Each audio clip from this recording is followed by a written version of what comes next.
They forgot my birthday again. A week later, I got an invite. My brother's baby shower, hosted at the cabin I helped them buy.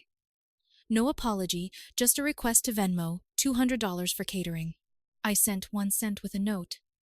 This is what I've got left for you. Then I blocked every number. 2 days later, my sister tried to log into the joint account. It was gone, just like me. They forgot my birthday again. No text, no call, no lazy Facebook post from mom with a string of heart emojis and a recycled childhood photo. Not even one of those group gifts my sister loves to spam for literally everything, including National Donut Day. Just silence from all of them. I'm not 12. I don't need a cake or balloons, but I have 3 kids who made me handmade cards. My youngest even asked if Grandpa was coming over. I lied and said he was busy with work. He wasn't. He just didn't remember. A week later, I'm sitting on my porch drinking coffee, and I get a group text from my sister. She's all sunshine and exclamation points. Hey fam! Baby shower for Jake and Lisa next weekend. We're doing it at the cabin. So excited. Please Venmo me $200 for catering by Friday. Thanks, the cabin. My cabin. Or at least half mine. Or maybe 1/4 now, after all the financial juggling we did when my brother couldn't get approved for a loan on his own. It was supposed to be a family thing, but I fronted the down payment, paid the contractor, bought the furniture, installed the deck with my own tools, and even refinanced my car to help seal the deal. They threw a housewarming party 6 months ago, and forgot to invite me to that too. Said it was last minute. Now it was being used for my brother's baby shower. A man who once called me uptight because I asked him to pay me back for the fence he asked me to cover. No one had run the idea by me. No invitation, just a casual request for money. That's what I was now. An ATM that didn't require small talk. I looked at that text for a long time. Not just annoyed, not even angry really, just done. There was nothing left in me for them to take. That night, I opened Venmo and sent my sister exactly 1 cent with a note. This is what I've got left for you. Then I blocked every single number. Mom, Dad, sister, brother, family group chat. Done. My wife raised an eyebrow when I told her. I think she'd been waiting for this moment for years, but didn't want to push me. She just said, good. For 2 days it was quiet, like someone turned down the volume on my life. Then the first ripple hit. My sister texted me from an unknown number, clearly panicking. Something about our old emergency savings account. She couldn't log in. Said it was gone. What she didn't know was that earlier that week, I'd gone to the bank and closed it. That account was originally supposed to help any one of us during a crisis. The only one who ever contributed to it was me, and the only one who ever used it, also me, for them. The balance, just under $19,000, was now sitting in a private account under my name only. I hadn't touched a cent, not yet. I just wanted it out of reach. Then came the emails. My mom sent a long one about how confused and hurt she was. She didn't understand why I was being so cold. She reminded me that we were family, that Jake and Lisa were just so busy, and that birthdays didn't matter that much after a certain age. I didn't reply. I read that line a few times out loud. Then I looked at the crayon-drawn card on my desk that my daughter made, where she asked why Grandpa wasn't there to sing with them. My kids remembered. My kids cared. My family didn't forget my birthday. They just didn't think it mattered, not unless they needed something from me. Then suddenly I was very easy to remember. But I was done being useful to people who only saw me as a utility. Something had shifted in me, something permanent. I wasn't even mad, I was just clear. And they were about to find out what happens when the quiet one finally decides to speak up. Part 2. The baby shower bombshell. The baby shower was set for Saturday. I wasn't invited, but I knew every detail thanks to my sister's oversharing on social media. She posted a countdown, tagged the caterer, even showed off the DIY decorations she stayed up all night, making a real effort, not like remembering a sibling's birthday or anything. They were calling it Baby Bash at the cabin. I guess Jake and Lisa thought they were influencers now. Jake posted a selfie on the deck I built, captioned, Built for moments like this. Blue heart. He didn't tag me. Of course he didn't. What they didn't know was that I still had partial ownership of the property, and I had the key. I wasn't going to crash the party. That would have been too obvious, too petty. I didn't need a scene. What I needed was a reminder. A small, surgical disruption. Something they'd feel but couldn't publicly complain about without looking stupid.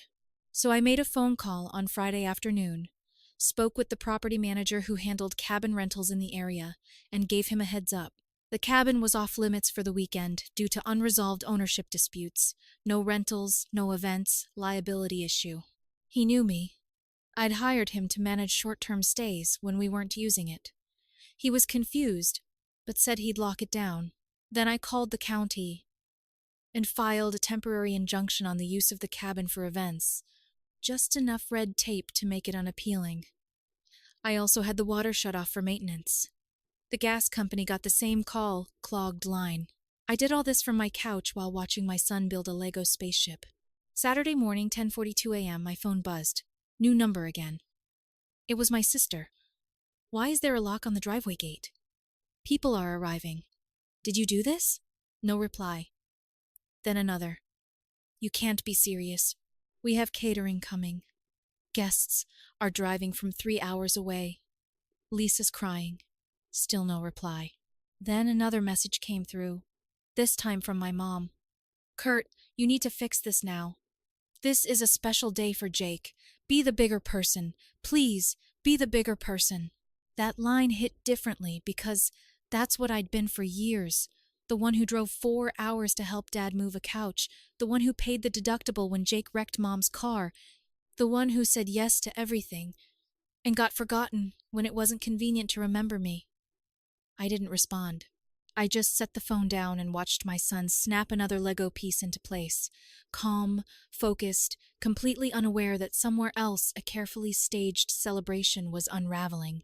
Later that afternoon, the updates started trickling in through social media. The event had been moved last minute to my parents' backyard. No mountain views, no curated aesthetic, no catered spread laid out on the deck I built. Just a bunch of mismatched chairs and a folding table covered in store-bought snacks. Jake didn't look happy. Lisa didn't smile once. My sister posted a story with a caption. Not what we planned, but we made it work. Followed by a flexed bicep and a sparkling heart. No one tagged me. Monday came, and with it, a call from my dad. I didn't answer, but he left a voicemail. His voice sounded tired, like he already knew how this was going to go. He said we needed to talk. I ignored it. 2 days later, on Wednesday morning, my mom showed up at my house uninvited, holding a container of banana bread like that was supposed to fix everything. I could smell the grocery store on it before she even opened her mouth. I didn't invite her inside. I stepped out, closing the door behind me, putting a barrier between her and the life I'd built without them. She started with small talk, the weather, my lawn, the flowers near the porch. I let her talk. Eventually she shifted, slowly, carefully, like she was afraid to say the wrong thing. We didn't mean to forget your birthday, she said. Not, I'm sorry, just that they didn't mean to.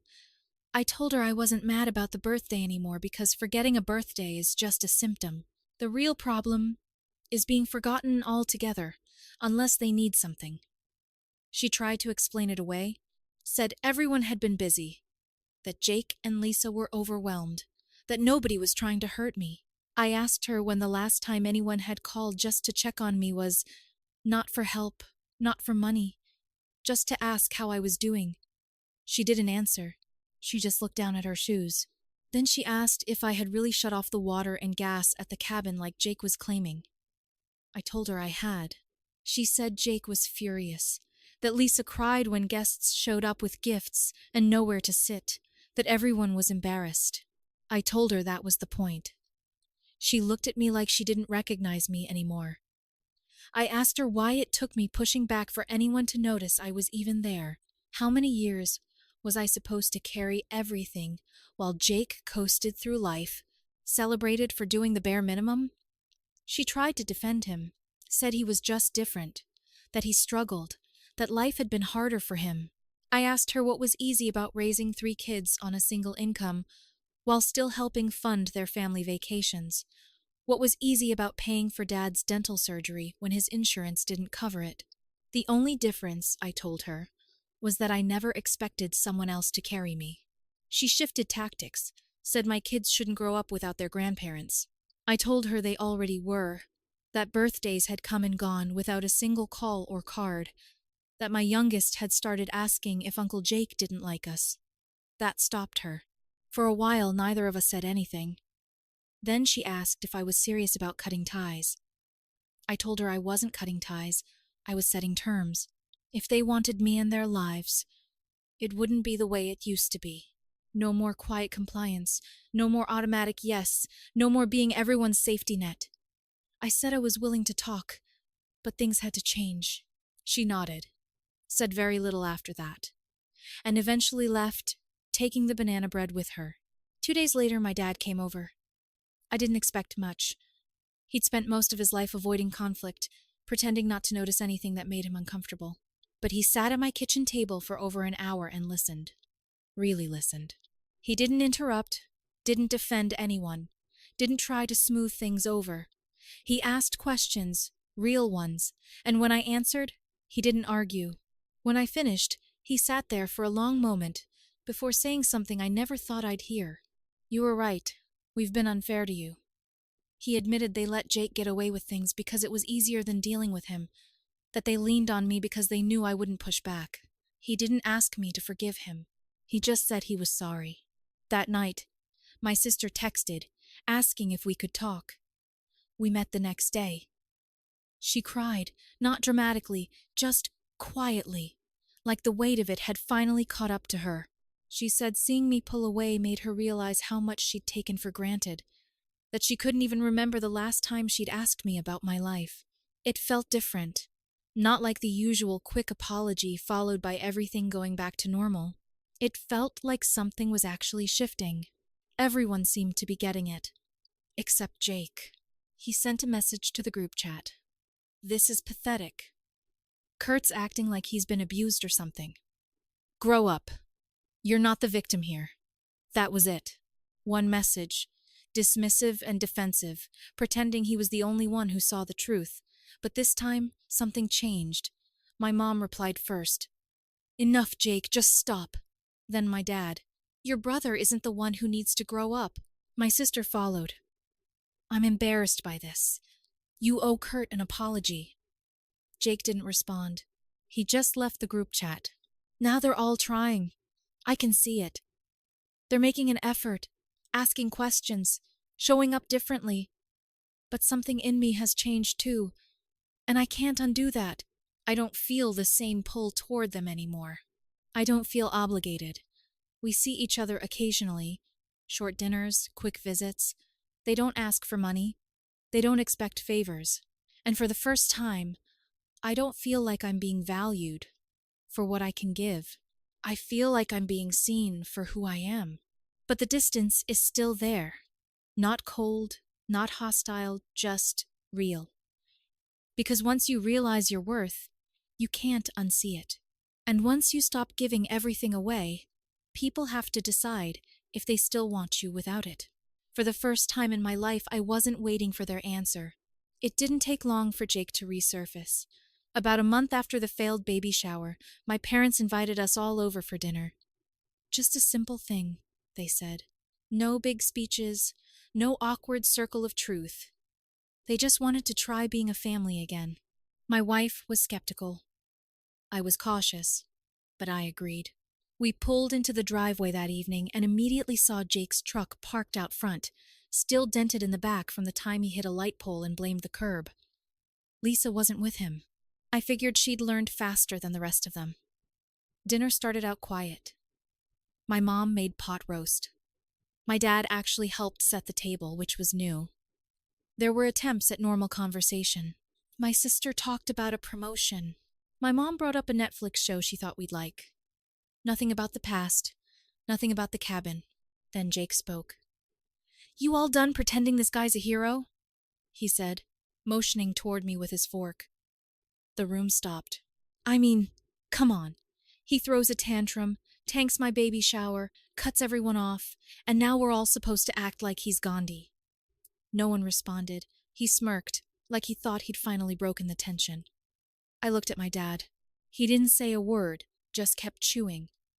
Jake kept going, voice sharpening. He had that tone, half sarcasm, half bitterness, like he thought he was the only one who saw the truth. He always thought he was better than us, Jake said. Just because he worked a job with benefits and didn't screw up his credit, you know what that makes him? Boring, not better. Just a guy with a calculator for a heart. That's when my mom stood up. I thought she was going to leave the room. She didn't. She looked Jake dead in the eye and said, "Sit down and shut up." Jake laughed at first, like it was a joke. Then he realized it wasn't. She looked around the table. "We let him do everything," she said. "We let him carry this family, and instead of thanking him, we made him feel like he was supposed to." Jake tried to interrupt, but my dad cut him off. "You were never supposed to be the one we relied on," he said to me. "But we did. And when you finally said no, we blamed you for the fallout. That's on us." It went quiet after that. My kids were in the living room watching a movie, completely unaware that dinner had turned into something heavier than any of us planned. Jake finally spoke again, but his voice had lost some of its edge. "Whatever. He's still dramatic." No one answered. He looked around, waiting for someone to back him up. No one did. Eventually, he stood up, took his plate to the sink, said he had things to do, and left without saying goodbye. The rest of the night settled into something calmer. Not perfect, but real. My sister asked about my wife's work. My mom told my kids she missed them. My dad asked if I'd help him fix the garage door next weekend. Not in the old way, but like he actually wanted to spend time with me. We left a little before 9. On the drive home, my wife asked how I felt. I told her it was strange, like being in a familiar place where the furniture had been rearranged. She asked if I thought it would last. I said I didn't know, but I wasn't afraid to walk away again if it didn't, because Jake was wrong. I hadn't thrown a tantrum. I just finally told the truth, and for once they'd heard it.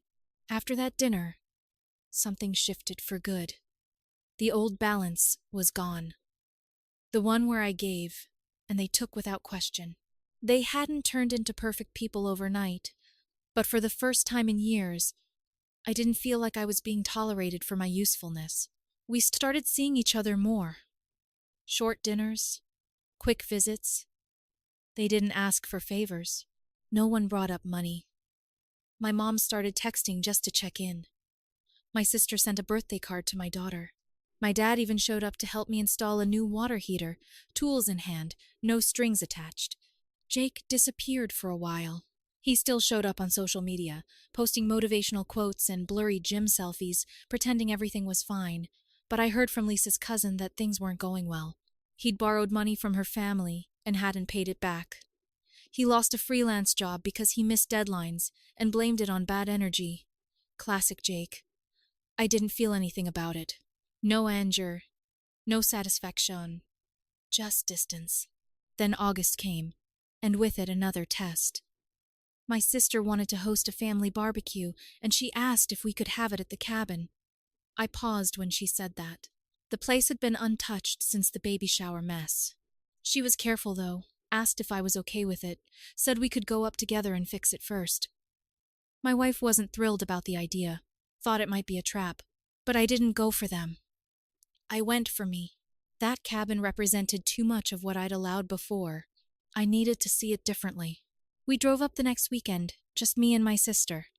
No kids, no distractions. The place was rough. The deck had warped from the snow. The pipes needed flushing. The yard was overgrown.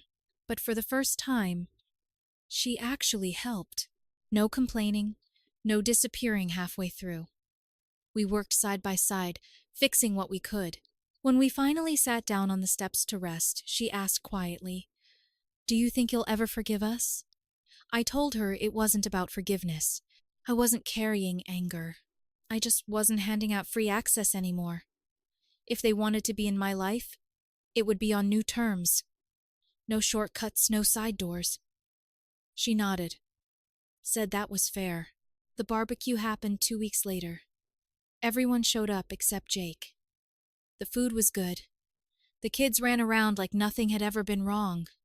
My dad handled the grill. My mom actually asked me about my work, not what I could do for someone else. It felt peaceful. At one point, my son asked why Uncle Jake wasn't there. My dad answered before I could. Sometimes people need more time to grow up, he said. My son looked confused for a second, then said, "But he's already old." We all laughed, even my mom. That night, my sister handed me an envelope. Inside was a check for $3,000. She said it was her share of what I'd put into the cabin. Not everything, but a start. She said she wanted to make things right, piece by piece. For the first time, I believed her. Thanksgiving came not long after. My mom called it the reset. One big dinner to prove we were whole again. I didn't buy into the idea, but I went anyway. I wanted to see what had really changed. Jake was invited too.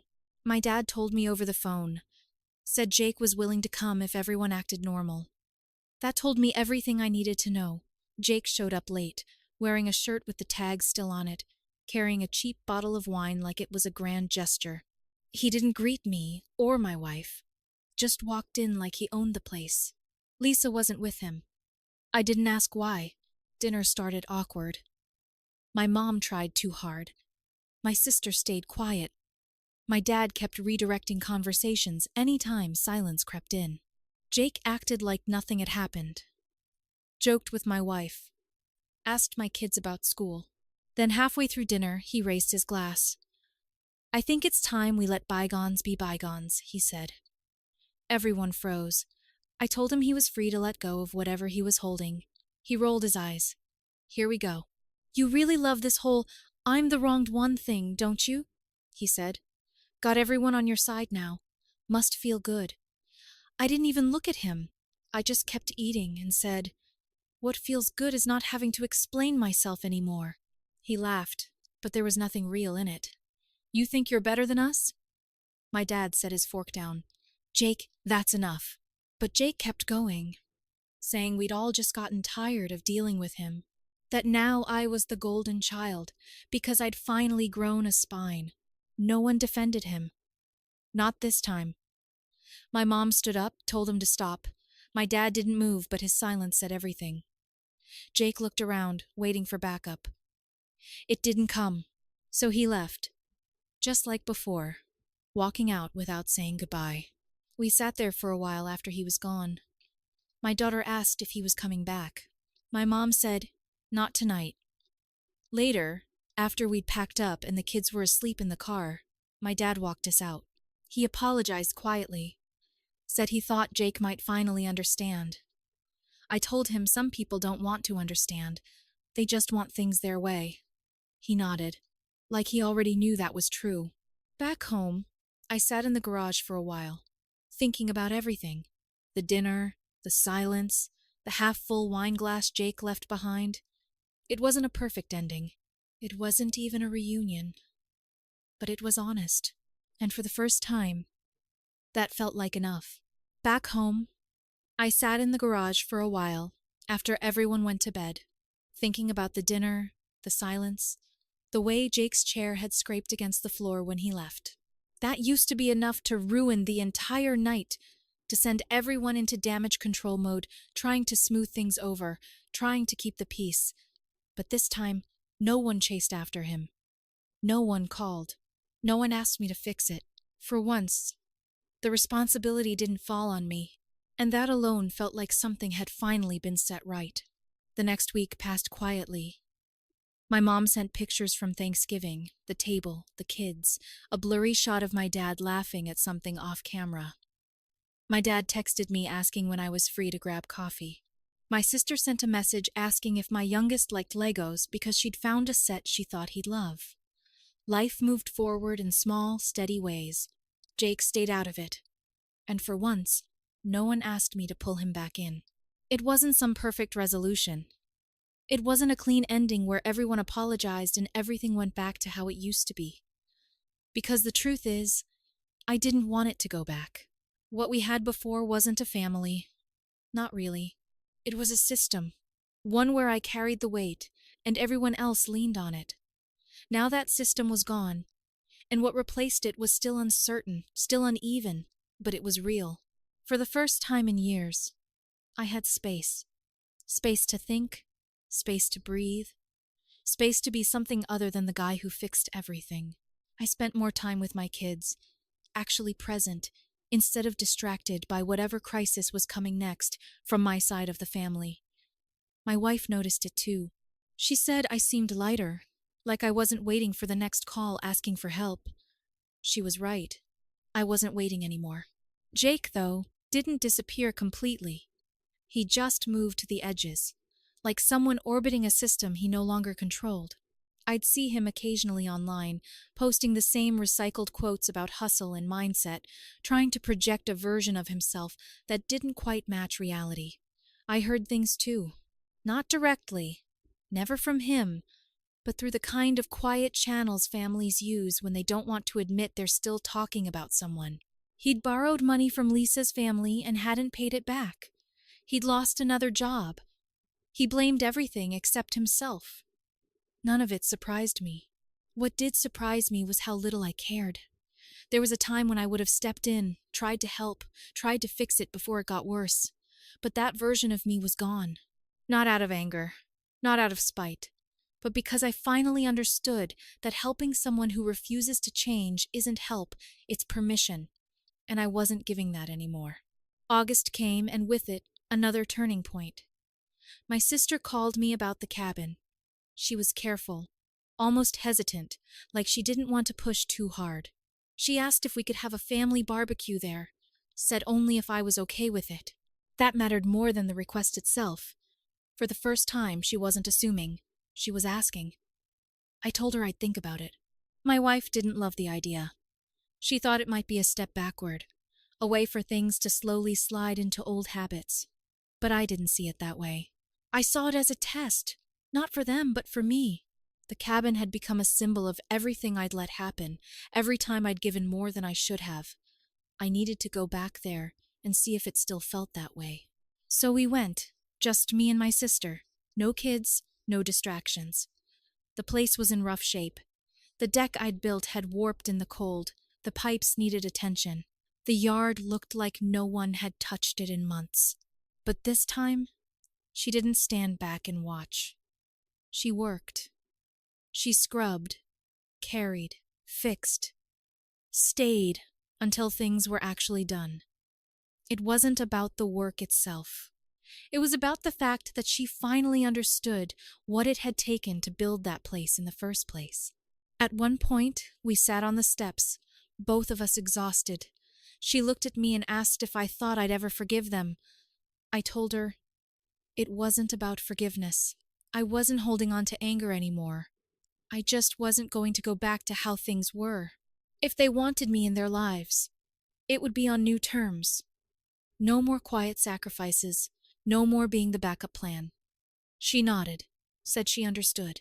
And for the first time, I believed that she actually did. The barbecue itself was simple. Everyone showed up except Jake. No one made a big deal about it. The kids ran around, laughing, playing like nothing had ever been broken. My dad handled the grill. My mom moved between conversations without that edge of tension she used to carry. It wasn't perfect, but it was peaceful. And peace, I realized, was something we'd never really had before. Later that night, my sister handed me an envelope. Inside was a check for $3,000. She said it was her share of what I'd put into the cabin. Not everything, but a start. That mattered more than the amount. It meant she was trying, not just with words, but with actions. Then came Thanksgiving. My mom called it a reset, like she could declare things fixed just by naming it. I didn't argue, I just showed up. Jake was there, of course, late as always, acting like nothing had happened. He brought a cheap bottle of wine, made a show of it, like he was contributing something meaningful. He didn't acknowledge me, Didn't acknowledge my wife, just slipped into his seat like he still belonged at the center of everything. The tension was there from the start. My mom tried to smooth it over. My dad kept conversations moving. My sister stayed quiet. Jake played along for a while, joking, pretending, but it didn't last. It never does with him. Eventually, he raised his glass and made a comment about letting bygones be bygones, like everything that had happened was just a minor disagreement. When I responded, calmly, without giving him what he wanted, it threw him off. He tried to push, tried to provoke, but no one followed him. Not this time. My parents didn't defend him. My sister didn't back him up. He stood there, waiting for support that never came, and when it didn't, he left. Just like before. The difference was what happened after. No one chased him. No one asked me to fix it. We finished dinner. We cleaned up. We moved on. That was the moment I realized something had truly changed. Not just in me, but in them too. It wasn't perfect. It probably never would be. But it was honest. And honesty, even when it's uncomfortable, is a better foundation than pretending everything is fine when it's not. Life didn't suddenly become easy after that. There were still awkward moments, still conversations that felt like they were walking a tightrope. But there was also something new, something that hadn't been there before. Respect. Not the kind that comes from obligation, but the kind that comes from boundaries, being set and held. Jake faded further into the background. He still existed, still caused problems somewhere, but he was no longer at the center of my life. And for the first time, no one expected him to be. This wasn't a happy ending in the way people like to imagine. No big reconciliation, no tearful apologies that fixed everything. It was something quieter, something more real. It was an ending where not everyone comes back, where not everything gets repaired, but what remains is stronger because of it. And for me, that was enough. Update. Thought I was done with family drama. Turns out I was just on intermission. One afternoon at work, I got a call from a number I didn't recognize. Normally I would have ignored it, but something made me answer. The woman on the other end introduced herself as Claire from Pinebrook Title Services.